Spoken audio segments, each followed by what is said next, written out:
نے کہا کہ ہم ایران کا ساتھ نہیں دے سکتے، وہ تو شیعہ ہیں. تو میں نے کہا کہ چلو آپ نیتن یاہو کا دے دو، وہ تو سنی ہے. اس حالت کے اندر نیل کے کنارے کھڑے ہیں اور اب بھی کہہ رہے ہیں کہ نہیں ہم ایک گلی سے نہیں گزر سکتے، کیونکہ دونوں دشمنان اسلام ہیں.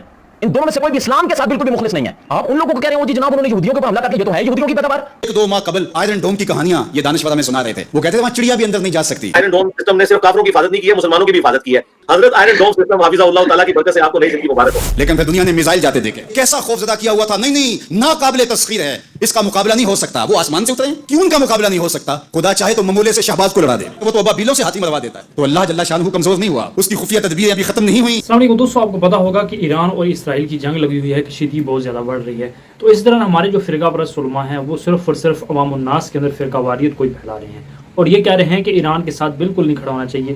ایران جو ہے وہ شیعہ ہے اور نعوذ باللہ شیعہ حضرات جو ہیں وہ کافر ہیں. آپ کو پتہ ہے کہ ہمارے فرقہ پرست علماء جو ہیں ان نے عوام الناس کا ایسا تعصبانہ ذہن بنا دیا ہے کہ وہ کہتے ہیں کہ شیعہ حضرات جو ہیں وہ نعوذ باللہ کافر ہیں. تو ثاقب رضا مصطفی صاحب نے بہت ہی اچھا بیان دیا. یہ جو اسرائیل کے خلاف جنگ ہو رہی ہے ایران کی، تو یہ ایرانیوں کی جنگ نہیں ہے، کہ یہ پوری امت مسلمہ کی جنگ ہے اسرائیلیوں کے خلاف. تو اس حوالے سے ہم ایرانیوں کے ساتھ کھڑے ہیں. ایرانی جو ہیں وہ ہمارے بھائی ہیں. دیکھ لیں بریلوی مکاتب فکر کے بہت بڑے عالم دین ثاقب رضا مصطفی صاحب، انہوں نے بہت ہی اچھا بیان دیا. اب یہاں پر جو فرقہ پرست علماء ہیں ان کے پیٹ میں درد ہوگی. ثاقب رضا مصطفی صاحب نے ایران کے حق میں بیان کیوں دیا اور یہ کیوں کہا کہ ایران کے ساتھ ہم کھڑے ہیں. نادر قادری کے اوپر میں نے ایک ویڈیو بنائی تھی جو صرف اور صرف عوام الناس میں انتشار پھیلا رہا ہے. اعوذ باللہ، اس نے یہ کہا کہ ایرانی جو ہیں وہ بھی یہودی ہیں اور اسرائیلی جو ہیں وہ بھی یہودی ہیں اور یہ دونوں کی جنگ ہو رہی ہے، ہمیں کسی کا بھی ساتھ نہیں دینا چاہیے. استغفر اللہ. یہاں پر ان کا تعصبانہ ذہن دیکھ لیں. اللہ تعالیٰ قرآن پاک میں یہ فرماتا ہے کہ وَاعْتَصِمُوا بِحَبْلِ اللَّهِ جَمِيعًا وَلَا تَفَرَّقُوا. اللہ تعالیٰ کی رسی کو مضبوطی سے پکڑ لو اور فرقہ واریت میں نہ پڑو. لیکن یہ جو فرقہ پرست علماء ہیں یہ بالکل اس آیت کے خلاف کام کرتے ہیں، صرف اور صرف امت مسلمہ کے اندر فرقہ واریت کو ہی پروموٹ کرتے ہیں. جانسن ثاقب رضا مصطفی صاحب کو اس کے بعد ہم بات. قومیں جب نکبت میں رسوائی میں چلی جاتی ہیں تو یہی حال ہوتا ہے. وہ کسی نے کہا کہ ہم ایران کا ساتھ نہیں دے سکتے، وہ تو شیعہ ہیں. تو میں نے کہا کہ چلو آپ نیتن یاہو کا دے دو، وہ تو سنی ہے. اس حالت کے اندر نیل کے کنارے کھڑے ہیں اور اب بھی کہہ رہے ہیں کہ نہیں ہم ایک گلی سے نہیں گزر سکتے. 12 رستے بن گئے، 12 رستوں سے 12 قبیلے گزرے. ادھر وہ بالکل دوسرے کنارے کے قریب پہنچ گئے اور ان کا آخری آدمی دریا میں داخل ہو گیا. اب حکم ہوا دریا کو اب تو چلنا شروع ہو. اور یہ پھر پانی میں ڈوب رہے تھے اور یہ کنارے پہ دیکھ کے اپنے قاتل کو آنکھوں سے دیکھ رہے تھے. بڑا لطف آتا ہے جب قاتل کو مرتے ہوئے دیکھیں. آج کل بڑا مزہ آ رہا ہے، آج کل بہت خوشی ہو رہی ہے. یہ آج ہی مجھے کسی نے بھیجا کہ اسرائیل کے وزیر ثقافت نے ایک ہاسپٹل پہ کوئی میزائل لگا ہے، اس کی کوئی دیوار گر گئی ہے، تو اس نے کہا کہ یہ انسانیت تو نہیں ہے.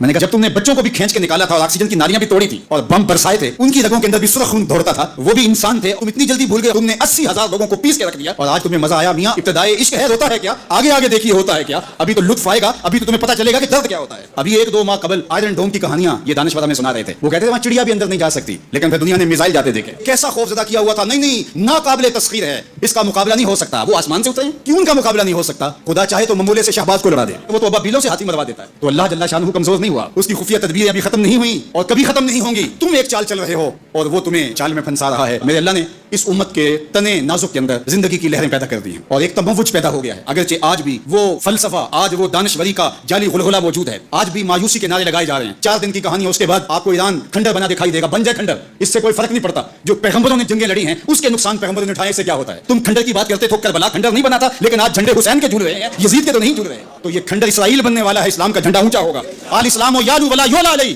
اسلام سر بلند ہے، سر بلند رہے گا اور شرق سے لے کر غرب تک جھنڈا میرے حضور کے نام کا لہراتا رہے گا. اس لیے ہمیں پوری قوت کے ساتھ ایران کے ساتھ کھڑا ہونا ہوگا. یہ ایران کی لڑائی نہیں ہے، یہ امت کی لڑائی ہے. یہ ان 80,000 بچوں کا، بوڑھوں کا، جوانوں کا بدلہ لینے کے لیے کھڑی ہوئی ہے امت، جن کو پیس دیا گیا، ان کے اوپر نوحہ بھی نہیں پڑنے دیا گیا، جن کو بھوک اور پیاس سے تڑپا تڑپا کے مارا گیا. آج ان بچوں کا بدلہ لیا جا رہا ہے جو انہوں نے اذیتیں دی، جو کچوکے دیے. اس منبر پہ بیٹھ کے ہم روتے رہے، ہماری خلوتیں، ہمارے حجرے آنسو سے بھر گئے. ہم تو صدیوں سے روتے آ رہے ہیں. جو ہمارے ساتھ ہوا، ہم نے اپنے بوڑھے باپ کو روتے ہوئے دیکھا اس امت کے لیے، ہم نے اپنے مشائخ اور اساتذہ کو روتے ہوئے دیکھا.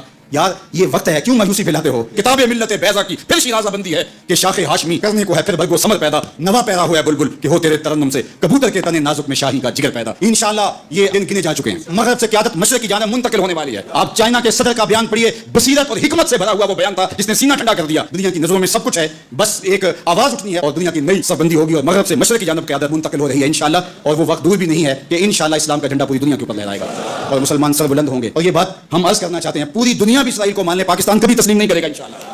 ہمارے بانی قائد اعظم محمد علی جناح نے کہا تھا کہ یہ امہ کے قلب میں گھسایا گیا خنجر ہے اور یہ مغرب کی ناجائز اولاد ہے، ناجائز ریاست ہے. کسی صورت کے اندر بھی ہم اس کو قبول نہیں کریں گے. آج یہ بات بھی سننے کو مل رہی ہے کہ شاید پاکستان ایران کے خلاف اپنے اڈے فراہم کر رہا ہے. ایسا کبھی نہیں ہوگا، یہ سوائے افواہ کے اور کچھ نہیں ہے. اللہ نے ہمیں یہ پچھلے دن جو عزت دی، جو وقار دی انڈیا کے خلاف، ہم نے ناکوں چنی چبوائی ان کو. تو کیا ہم اس عزت کو خاک میں اپنے ہاتھوں سے ملا دیں گے؟ ہم اتنے گرے ہوئے ہیں کہ اپنے ہمسائے ملک کے مقابلے کے اندر ہم اڈے فراہم کر دیں گے؟ کیا ہماری غیرت اتنی بھی نہیں ہے؟